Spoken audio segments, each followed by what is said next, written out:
Subscribe now, if you're brave enough to keep watching, because once you know where the dark goes when you turn off the light, you'll never sleep the same again. I moved into the apartment on a Thursday, a quiet top-floor unit in a building that should have been condemned years ago. The paint peeled like old skin, the air smelled faintly of mold and dust, and the light switch in the bedroom buzzed every time I touched it. But it was cheap, and I was desperate. The landlord, a heavy-set man with gray stubble and eyes that never met mine, handed me the keys without much conversation. His only words, "Keep the lights on at night." I laughed.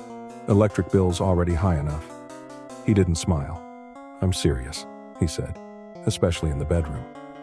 That first night, I unpacked a few boxes and fell asleep watching TV. The light in the hallway flickered every few minutes, just enough to keep me half awake. Around 2 a.m., I noticed it, a faint outline beneath my bedroom door. It looked like a light, but I had turned every lamp off. The glow wasn't yellow or white, it was blue. A cold, thin light that moved slightly, as if from a TV playing behind the wall. I got up, confused. My phone flashlight cut through the dark as I pressed my hand against the wall. It felt warm. That made no sense. The room next door was empty. The landlord said no one had lived in 4C for years. But as I turned off my flashlight, something impossible happened. The wall disappeared. Where solid paint had been seconds ago, there was a doorway open, black, and leading into a dimly glowing blue room. My stomach dropped. I reached out again, flicked the flashlight on, and the doorway vanished. Just a wall. Flashlight off, the doorway returned. I should have called someone, but I didn't.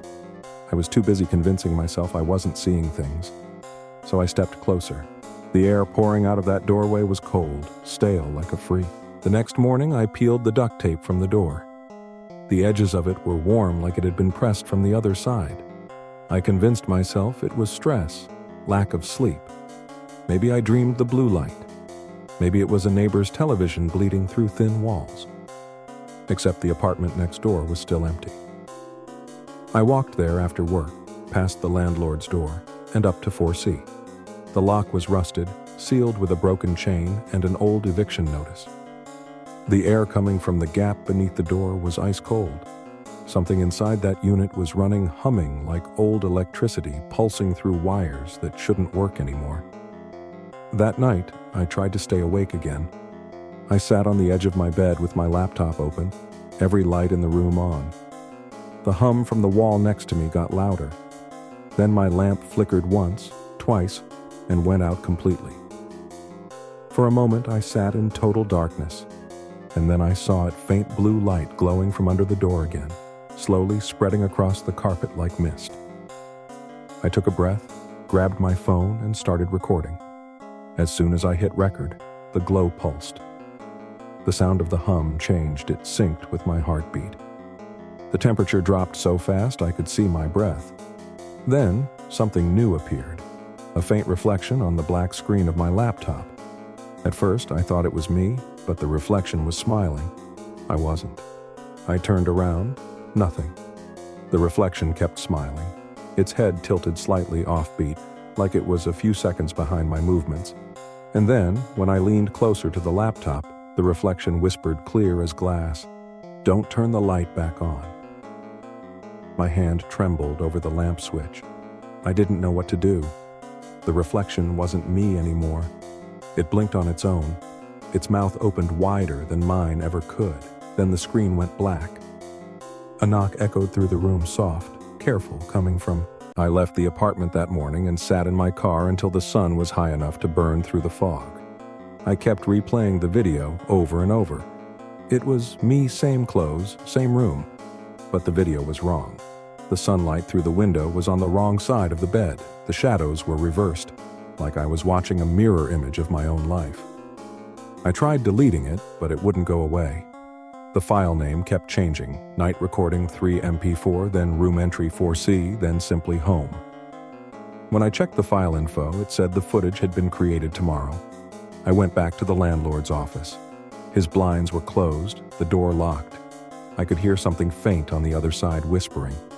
When I pressed my ear to the door, I heard him say, "She's not supposed to see it yet." I stepped back quietly.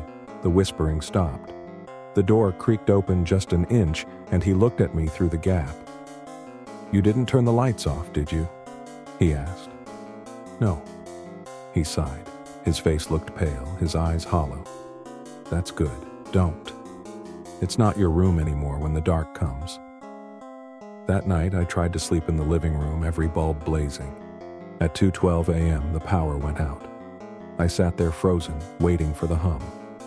It started softly, a low electrical vibration under the floor. Then came the glow.